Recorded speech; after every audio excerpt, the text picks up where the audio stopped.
Yo, welcome back to the channel. Feels good to be back in the garage. My last couple videos have been wheeling content, but we have like 18 days until we got to leave for Trail Hero. So I have some projects that really need done on the Jeep before we go. A lot of guys have asked for it. You want to be back in the garage, you want to be working. So that's what we're doing in this video. I'm gonna run a little prep for Trail Hero series here. It might be 1 or 2, maybe even 3 videos, but there's a lot of small projects that I need to get done. Today's video is all gonna be about dry, safe storage in the back of my Jeep. So if that sounds interesting to you, make sure to kick back, enjoy, maybe grab a ice cold LaCroix or something, you know, whatever you like, and let's get to work. All right, so right here behind me is going to be our solution to all of my problems. Went ahead and headed over to Home Depot and picked out some Milwaukee Pack-Out storage boxes for in the back of the Jeep. This mount actually is going to fit perfectly in between the battery and the inner wheel well. So I like the idea of these. It's dry storage. It all locks together. There's tons of little things that you can stick together on the inside to really maximize the most out of these boxes. Downside is a little expensive, but we'll treat it as an investment. I think it'll be nice to have that dry storage in the Jeep. And directly under it, we have this big piece of aluminum that I hit up the boys over at Out of Hand Fabrication, ordered some metal through them, and now I have it. So plan here is metal is going to be for a storage rack, which yes, I already have one in here, but all this is a piece of plywood with some carpet on it and zip ties holding it to my roll cage. Used to be in my JK and actually used to look really nice, but it's been weathered, it's been sitting outside. I don't know, I want something a little more permanent, so we're gonna be using the aluminum for that, and I think that's it. We just need to get to work. So let's go ahead and rip that old one out and kind of get an idea. We're gonna do the cargo rack first, then we'll finish up with mount out. Then we'll finish up with mount out, and then we'll finish up with mounting the Milwaukee Pack-Out boxes inside the Jeep.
All right, let me show you where I'm at here with the cargo rack install. Obviously, you guys just saw me chop it down to about 22 inches. So now the rack does fit, you know, in between the bars for the fastback here. Everything looks good. I left it long for one reason.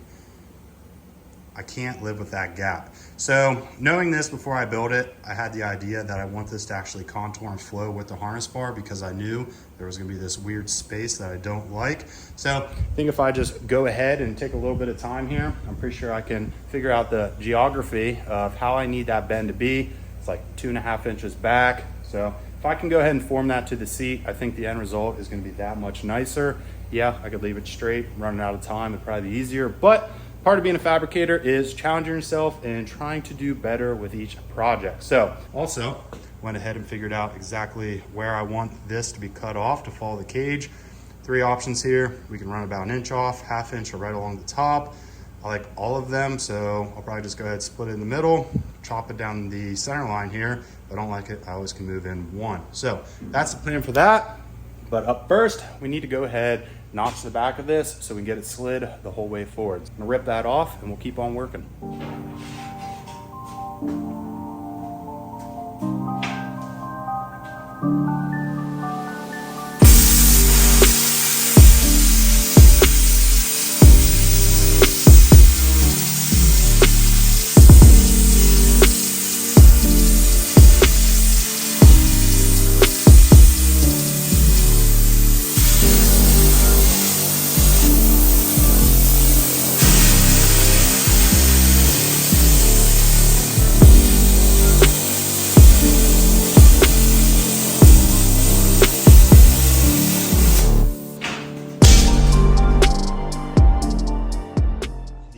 rear rack is all cut out and sitting where it is going to live.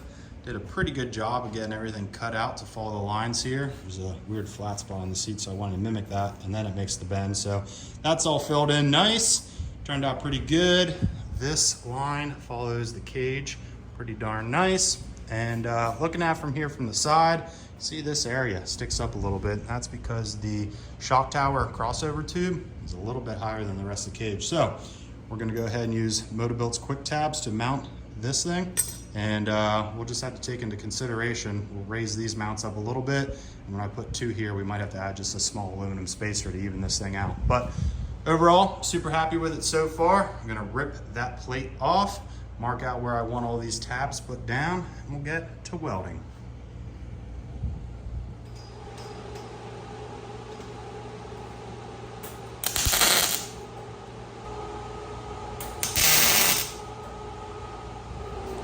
And ran out of wire. So I still got a couple more I gotta mount up. I'm gonna run to the store quick, get some wire, spool this thing back up. I'll burn all that in, then I'll just show you the final product as far as the tabs go, and then we'll go ahead and get it mounted. Be right back. And it is the next evening. Last night, went ahead and picked up that welding wire, slapped it in the machine, and finished burning in, well, tacking, then burning in all of these mounts for the party deck. Now, obviously, I also went ahead and painted it last night, so today I could start with a clean surface. Downside, paint didn't turn out all that hot. We'll address that in the winter time. Actually, probably gonna be pulling a lot of this Jeep apart in the winter, kind of freshen it all back up, putting it back together. Tabs are on.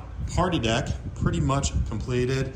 Went ahead and got all the holes drilled for it and countersunk the hardware, so this thing should be pretty smooth. In the future, not today's video, sorry, we're gonna be drilling holes and probably dimple dyeing a lot of this, 1 for strength and 2, so we actually have a place to go ahead and mount things on this rear rack on the back of the Jeep. I don't know what I'm putting here, so I'd hate to drill holes that I don't need. Now that the party deck is pretty much dialed, and as far as we're gonna get it with this video, other than installing it, it's time to turn our attention towards the Milwaukee pack out. Should be pretty easy to install. I have the wall mount that we're using as a floor mount. Just gotta lay it in here, make sure it clears everything, drill some holes. I'm actually going to be installing nutserts into the floor to secure this thing down. So let's go ahead, start drilling some holes, wrap this thing up.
First scratch out of the way.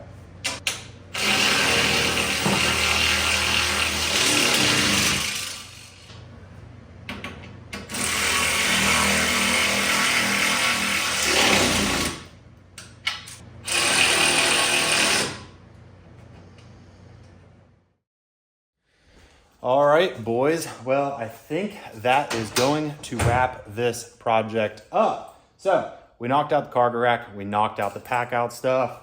The rack itself, I don't think I'm definitely finished with. Well, I guess I know I'm not finished with. Eventually I'm going to add some holes, probably dimple dye it. That way we can go ahead and add stuff like such.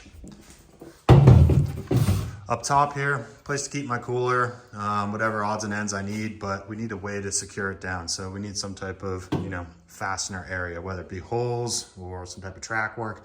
I don't know, but that's what this whole thing's gonna do. For now, it is just the party deck. Moving down here to the pack outs, I didn't talk about them too much. I'm sure the majority of you guys know exactly what they are, but basically it is strong, safe, sturdy, lockable, stackable storage. The top one, primarily just gonna be all for tools. The bottom one is going to be for storage, recovery gear, fluids, random tools, big tools, I guess, and spare parts. But to get these apart, easiest way, give her a yeet, and it just slides on out. Now I have two separate pieces if I need to get into here. Put it away, just as easy. Put it up on here. Money. So happy with the pack out, happy with the rack. That is pretty much going to wrap up this video. It's getting late, it's time to end this video, but here's your little surprise. If you stuck around this late, next video coming out soon. Thanks for the view, give it a like. We'll see you guys soon. Later.